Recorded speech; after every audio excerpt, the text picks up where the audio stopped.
Bonjour à tous, merci d'être présents tout d'abord. Vous voyez ici une image de notre transport autonome aérien que nous allons vous présenter. Celui-ci s'appelle SupraWays et ceci a deux significations.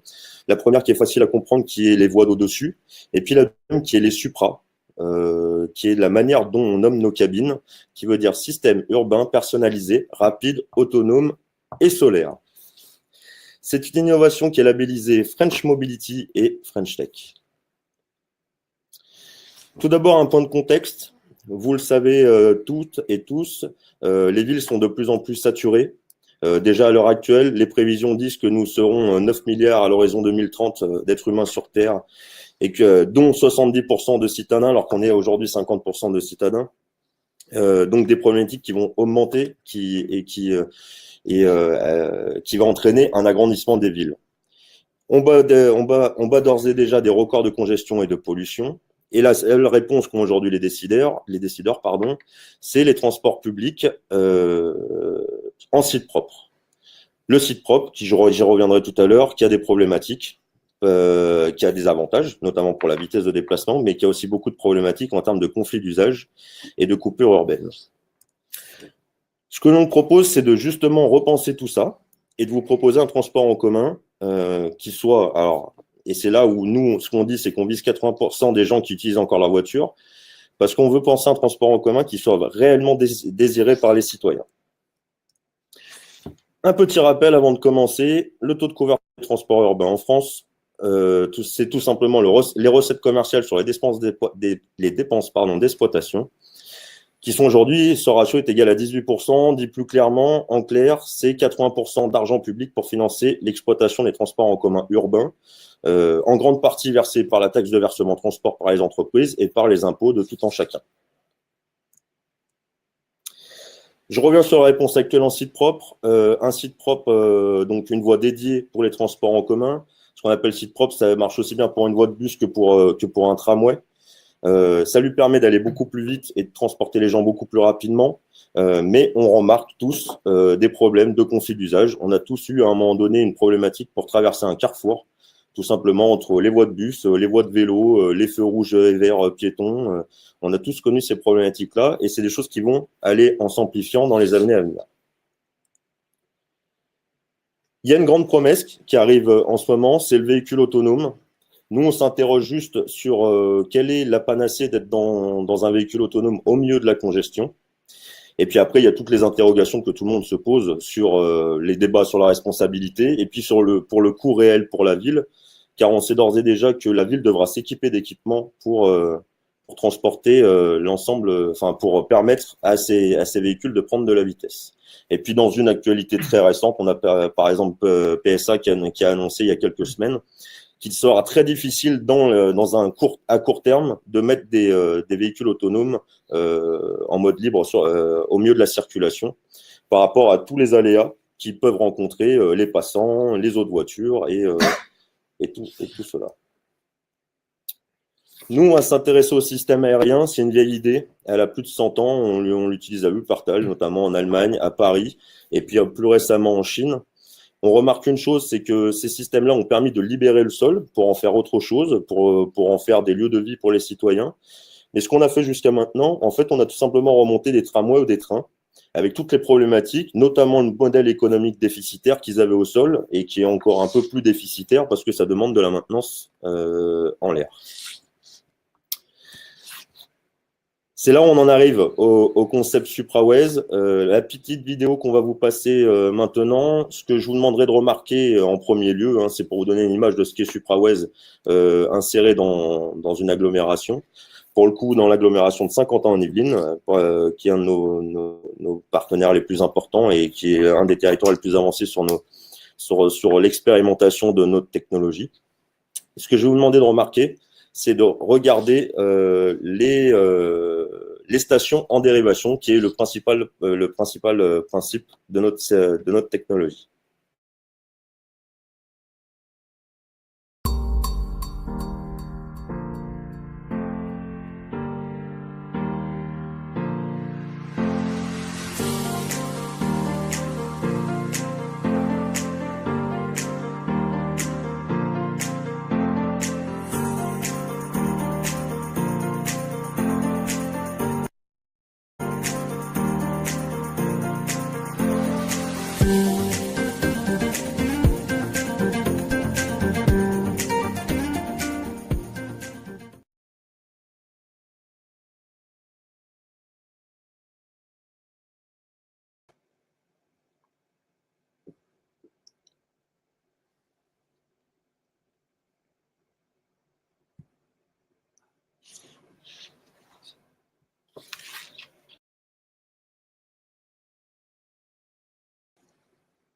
Nous revoilà.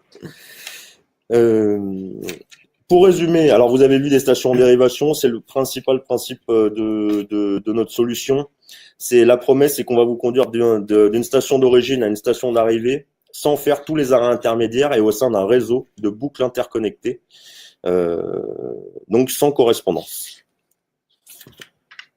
On parle d'un mode aérien avec peu d'emprise au sol. Pour vous donner un ordre d'idée, on est en train de parler d'un pilier tous les 35 mètres et une poutre de guidage qui va faire entre 80 et 90 cm et 50-60 cm de large. Les stations en dérivation que vous venez de voir sur la petite vidéo qui permettent d'aller beaucoup plus vite et de vous emmener beaucoup plus vite à votre destination. Parce que tout simplement, par exemple, le tramway et le bus sont entre guillemets lents et ont des vitesses commerciales faibles parce qu'ils doivent s'arrêter toutes les 4 à 500 mètres en station. Un transport à la demande et sans horaire.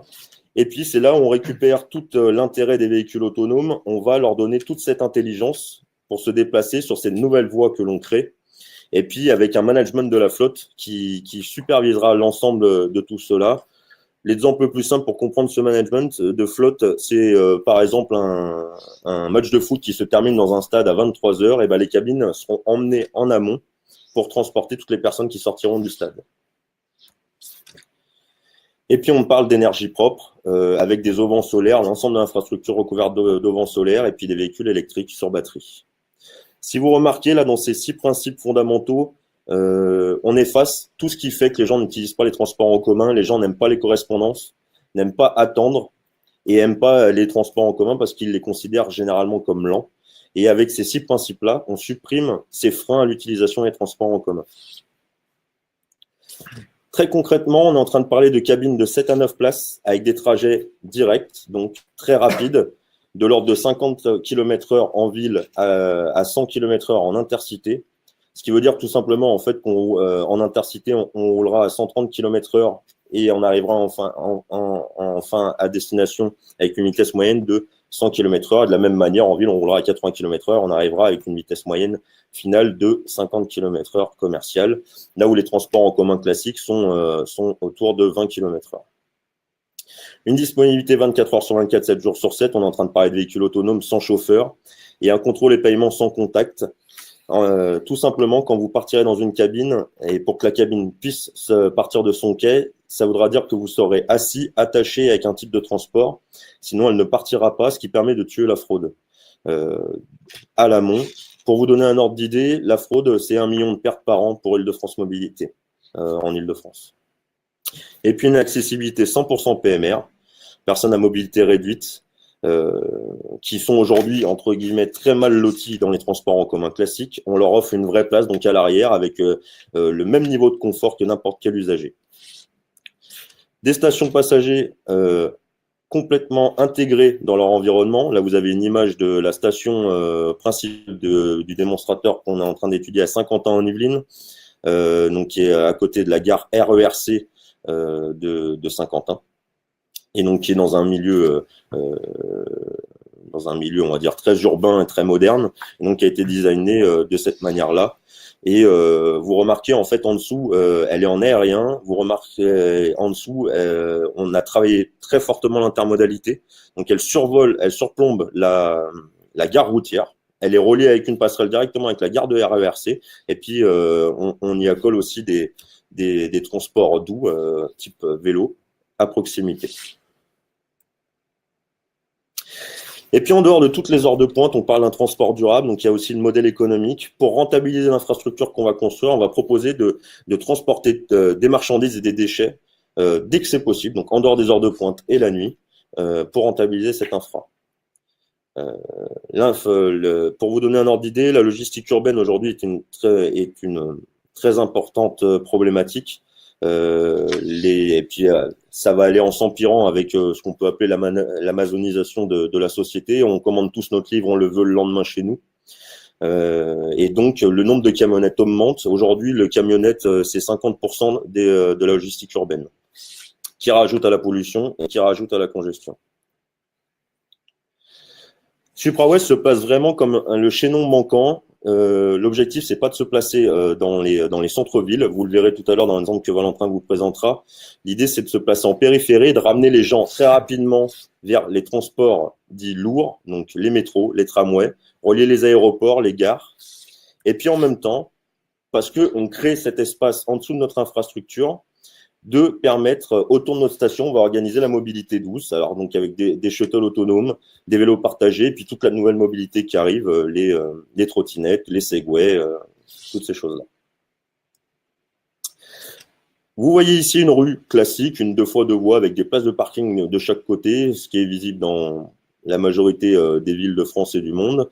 Voilà ce que l'on vous propose ensuite, c'est tout simplement de réduire l'espace de la voiture et puis de créer de nouveaux espaces, de nouveaux lieux de vie pour le bien-être des citoyens, des commerçants et de tous les usagers de la mobilité douce, justement créer des voies sécurisées en dessous de notre infrastructure. Pour vous placer un peu les différences et avantages par rapport au transport en commun classique, bon, voici un petit tableau que je vais commenter rapidement, mais ça vous permet de visualiser tout ça.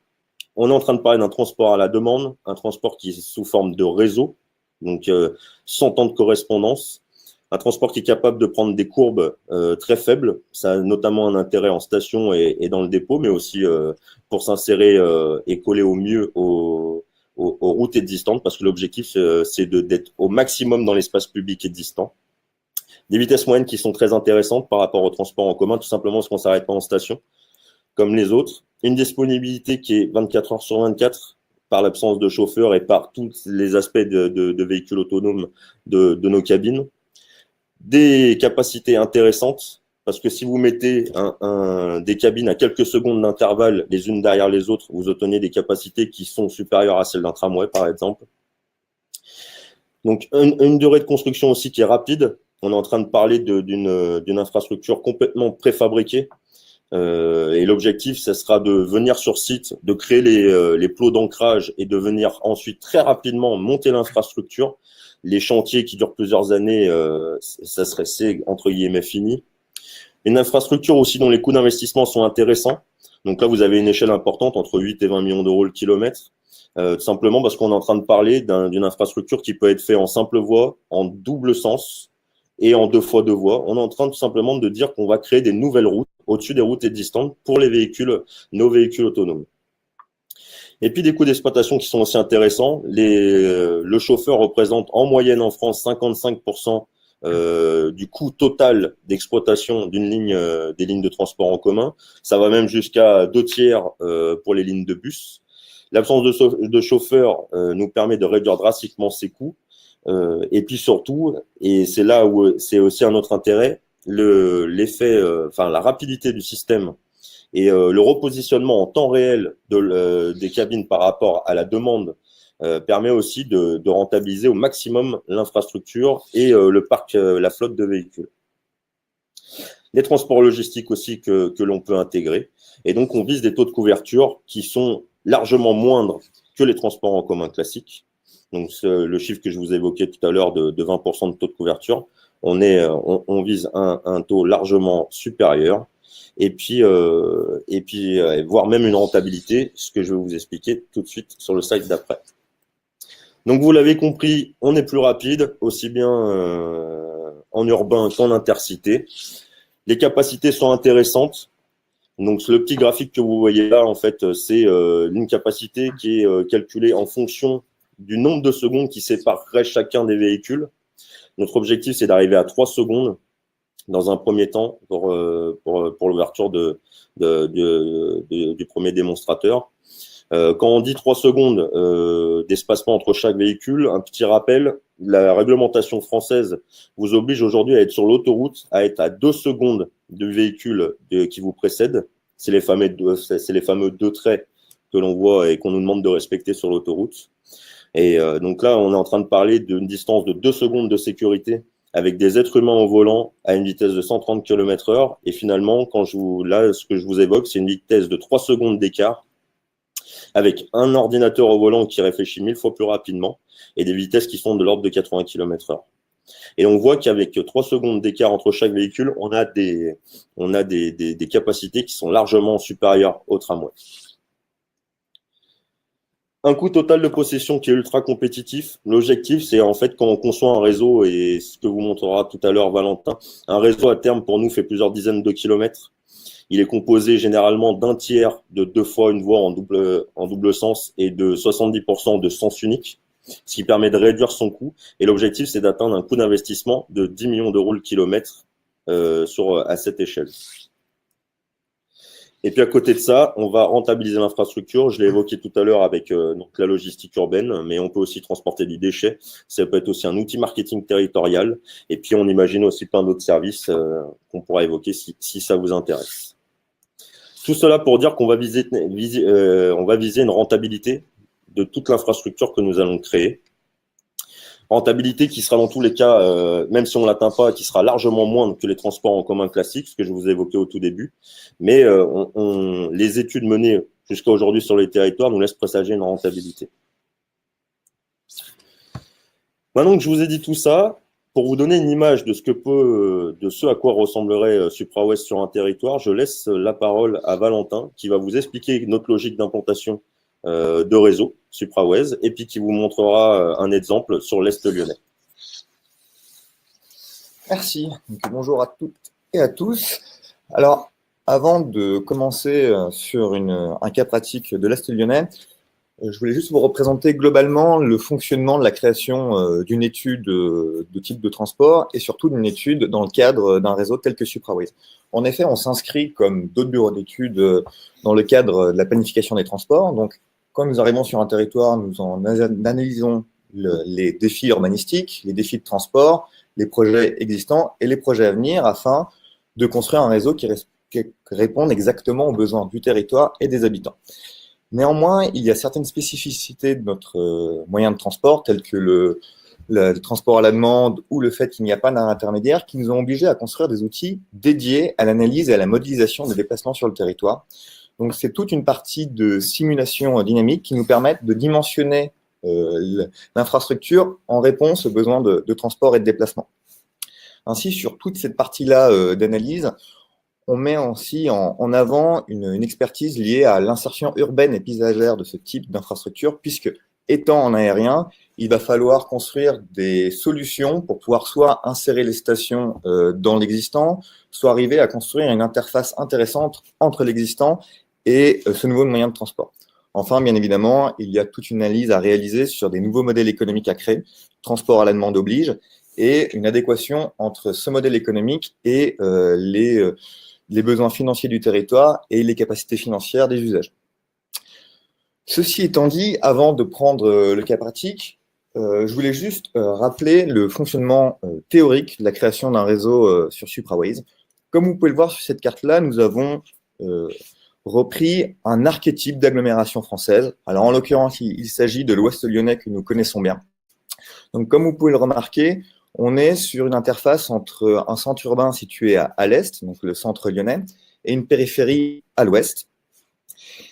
Et les transports en commun dits structurants, donc les trams et les métros en l'occurrence, sont décrits ici en gris foncé. Et comme vous pouvez le voir, ces transports-là s'arrêtent vraiment à la lisière de la ville et sont construits de manière radiale vis-à-vis du centre-ville, ce qui oblige aujourd'hui les habitants de périphérie de prendre leur voiture avant de pouvoir se connecter sur ces transports-là et de se rabattre sur des parkings relais qui sont déjà extrêmement saturés puisque la demande foncière est très importante dans ce type d'infrastructure.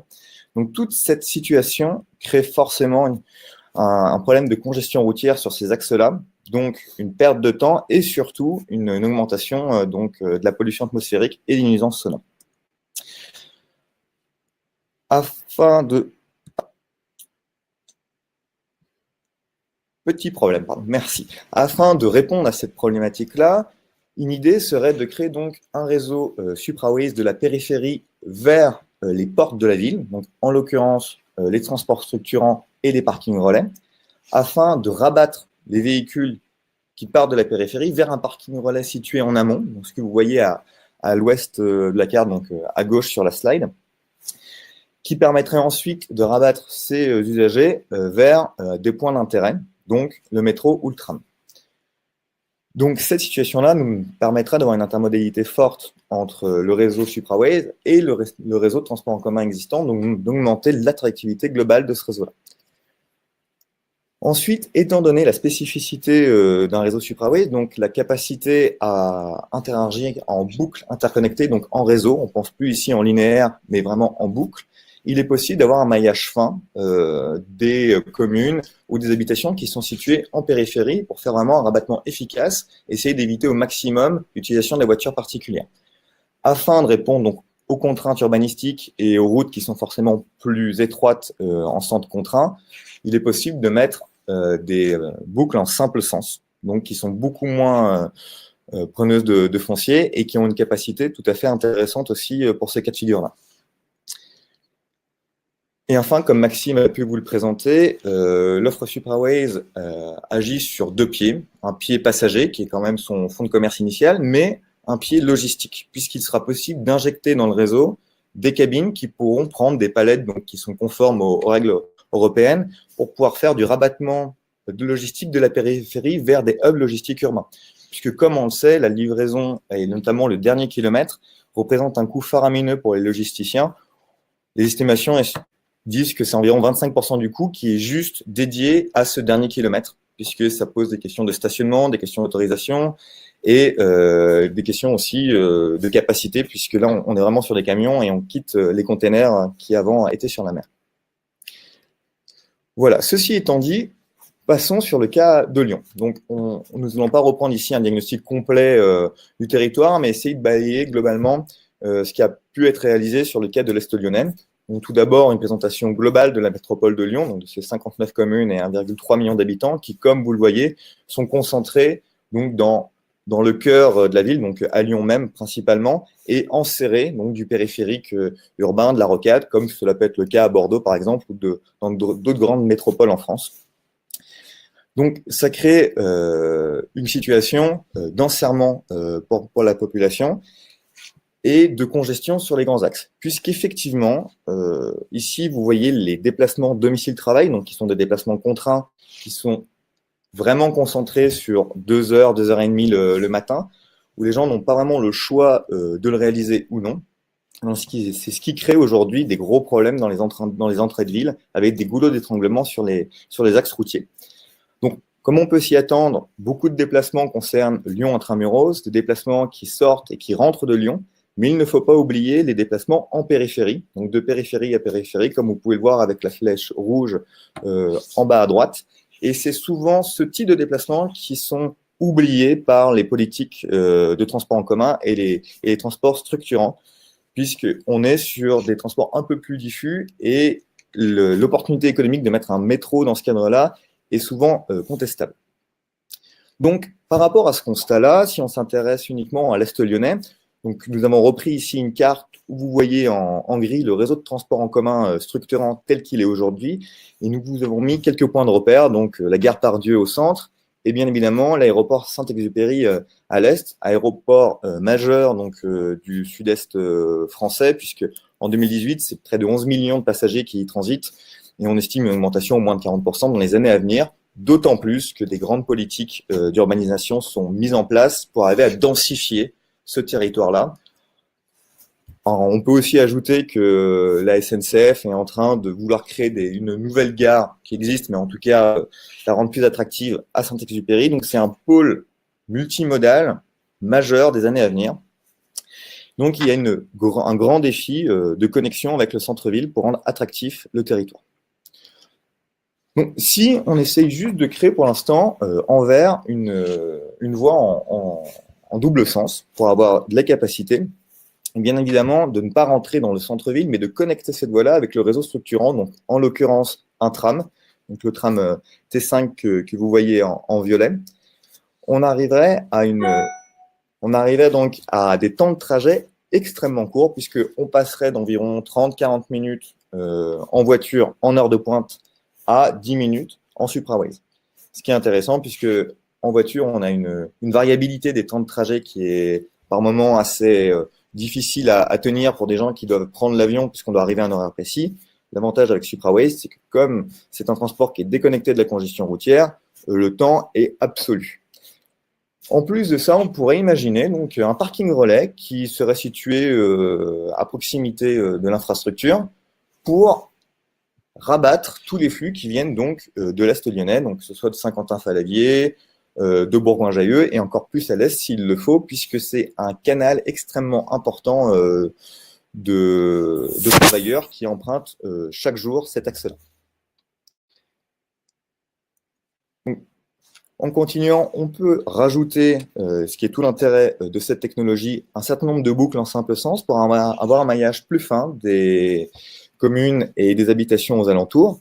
Donc toujours en essayant au maximum de créer une intermodalité avec les transports existants, ce qui est la grande spécificité de ce type de transport, et bien évidemment en connectant à la fois les grands pôles, donc les grandes entreprises, les grands pôles industriels, puisqu'on aura toujours cette complémentarité passager-logistique pour les heures creuses. Les pôles, bien sûr, de camions pour arriver à diminuer cette demande de camions et de camionnettes en logistique. Et les habitations, bien évidemment.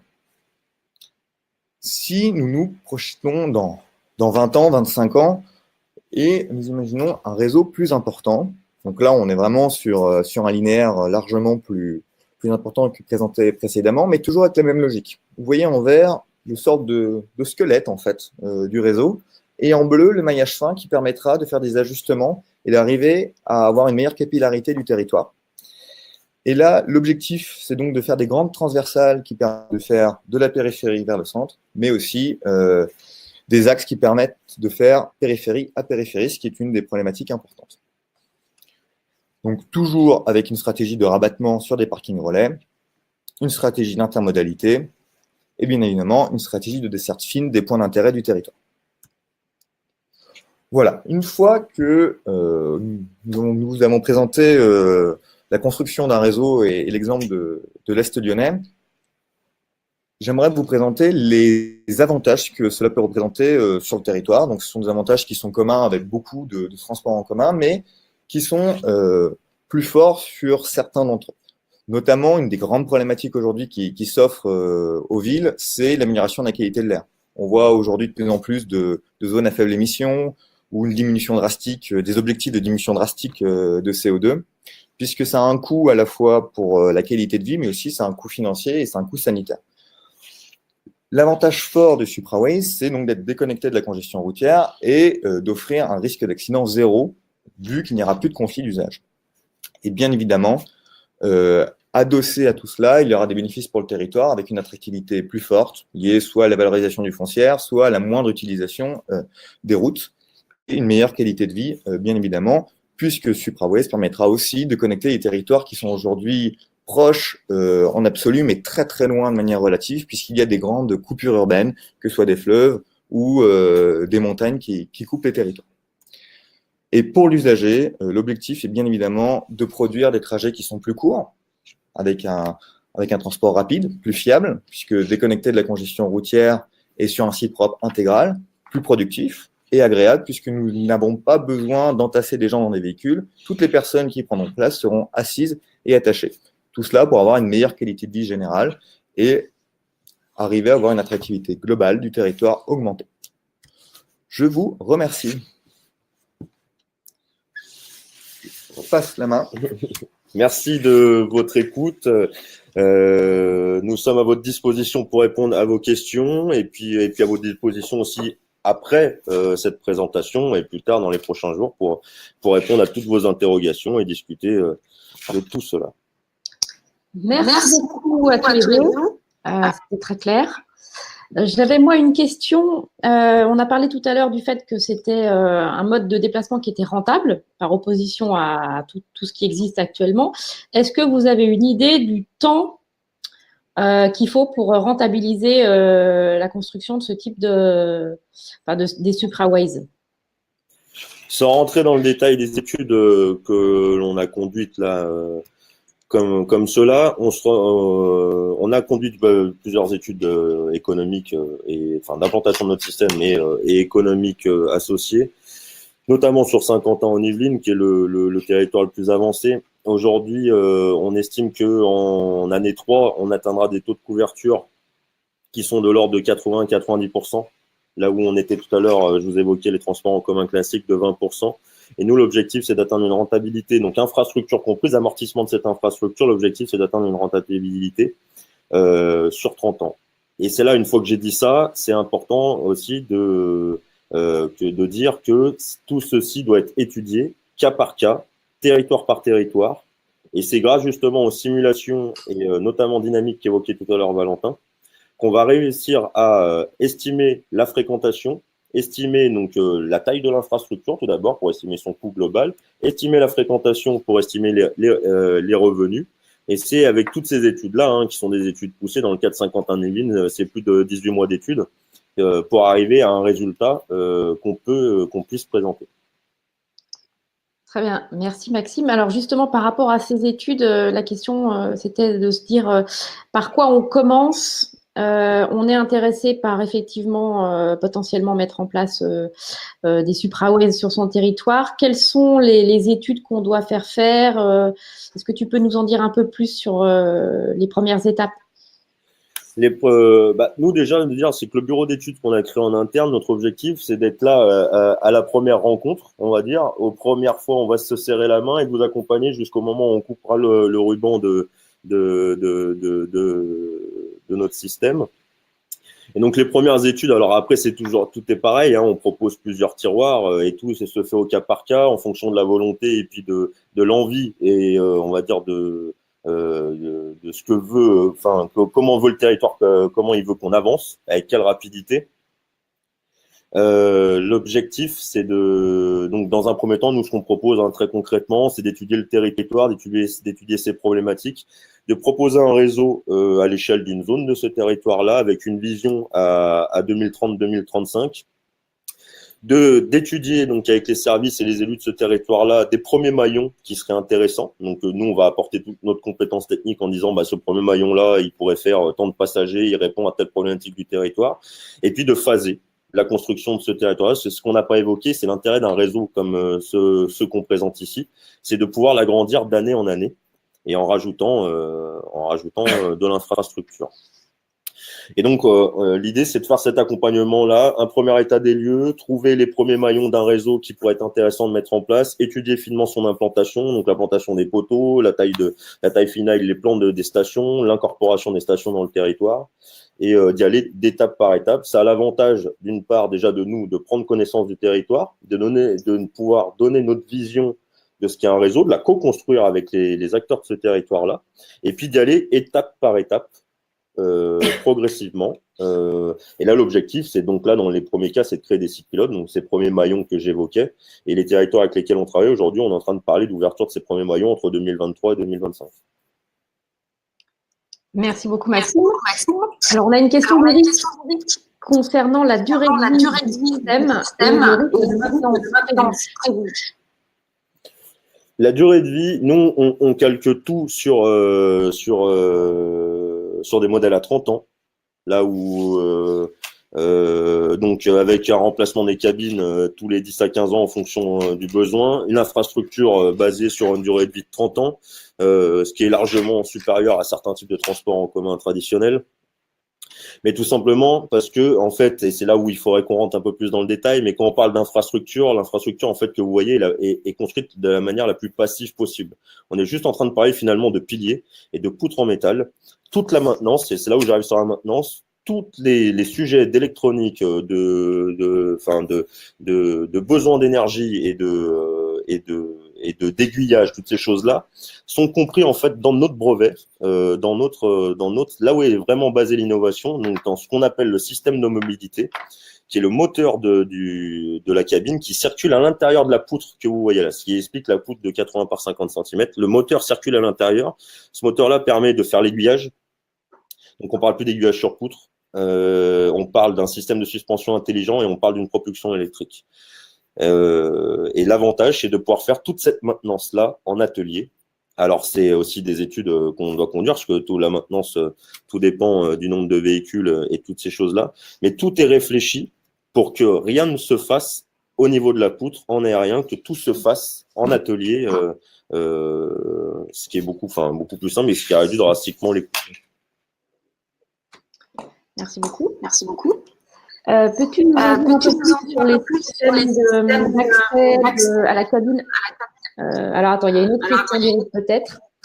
Concernant l'entretien urbaine de la solution proposée, pouvez-vous donner quelques indications sur le niveau sonore du système de suspension et les enjeux de sécurité liés à la vitesse? Là aujourd'hui, alors sur les nuisances sonores, aujourd'hui on est encore en plein développement de la technologie. L'objectif c'est d'ouvrir un centre d'essai en 2021 pour tester tout ce qu'on étudie actuellement et puis toute la R&D qu'on est en train de conduire. Aujourd'hui, nous on estime qu'on sera à des taux de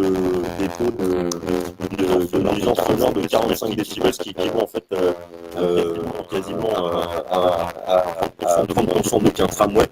Ceci s'explique tout simplement parce qu'on est en train de parler d'un moteur sur flot, notre pneu sur rail, donc il fait beaucoup moins de bruit.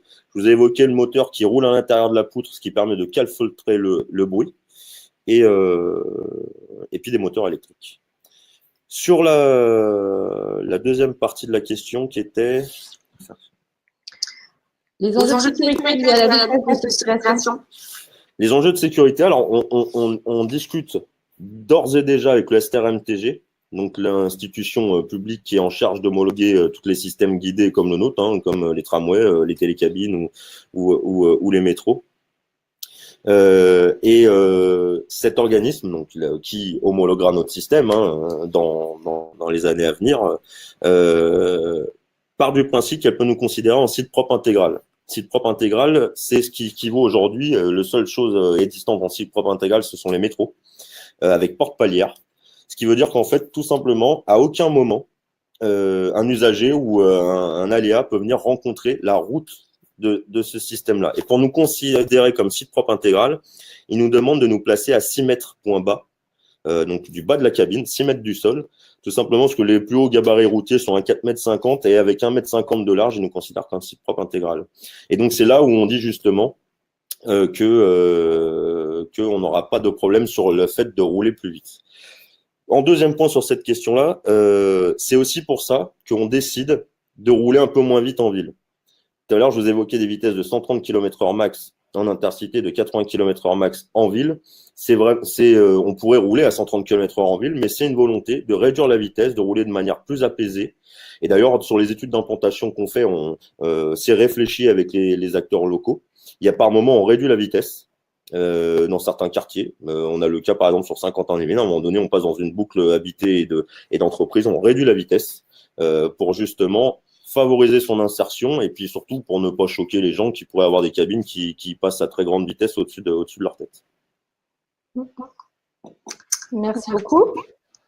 Est-ce que tu peux nous donner le volume minimal d'une pseudo-gare, dans la mesure où il y a un arrêt de la cabine?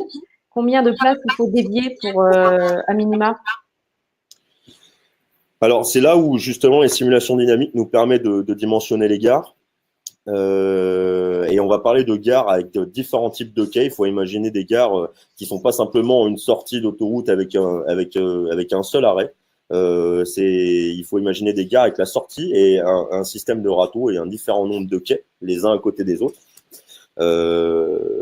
Et donc, en fonction d'une station qui sera peu utilisée, enfin, on estime l'estimation, on se dit qu'elle sera peu utilisée. On part généralement de 2 quais minimum. On parle jamais d'un quai.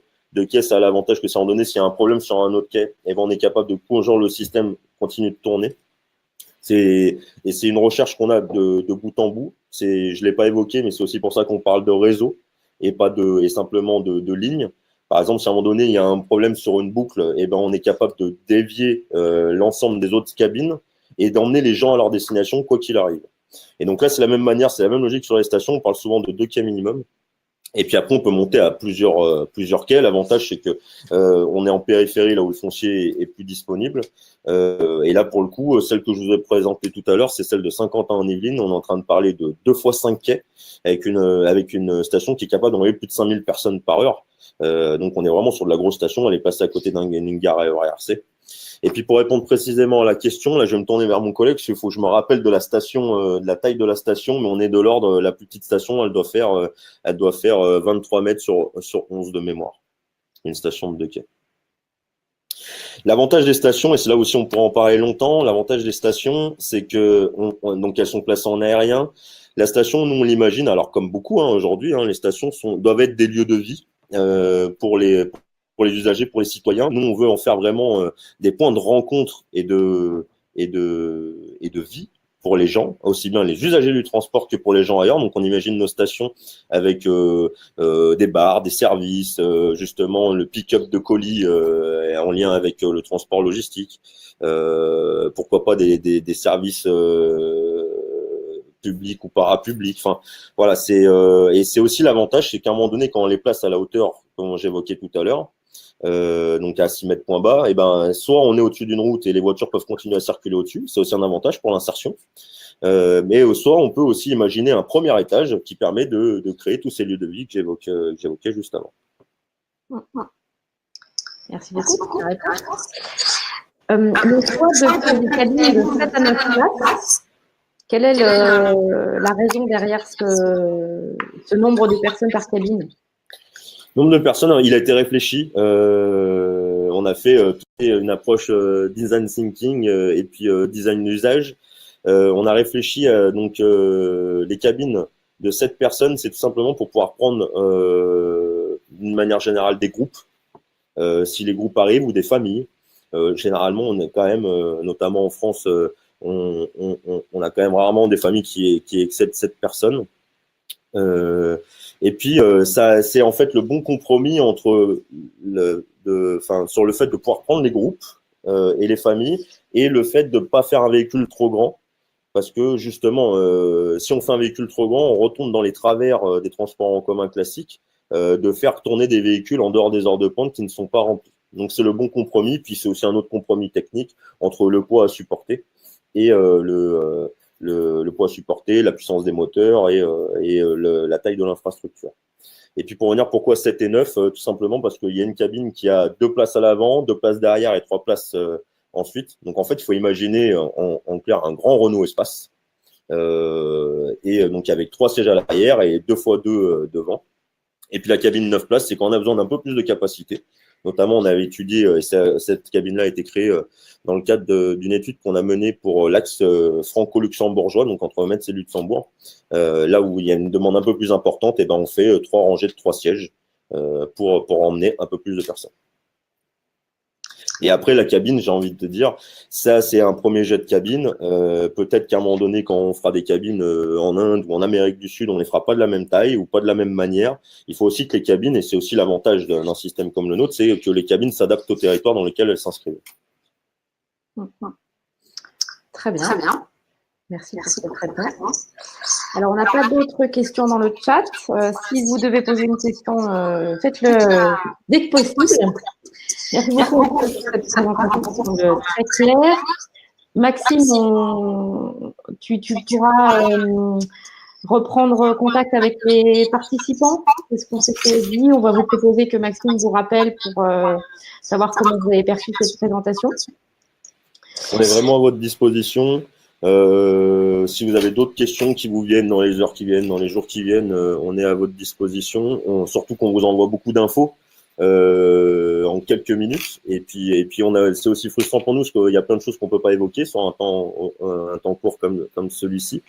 Donc on est vraiment à votre disposition. Et puis si vous voulez imaginer, vous êtes un territoire, vous voulez imaginer ce que pourrait donner notre solution chez vous, on est aussi à votre disposition pour en discuter. Merci. Le webinaire a été enregistré, il sera disponible également en différé si vous souhaitez en revoir une partie ou le transmettre à d'autres personnes. Voilà, je propose qu'on clôture le webinaire. Merci à tous d'avoir participé et merci à Maxime et à Valentin pour leurs interventions. Merci. Bonne journée à tous. Merci, bonne journée. Bonne journée. Au revoir. Au revoir.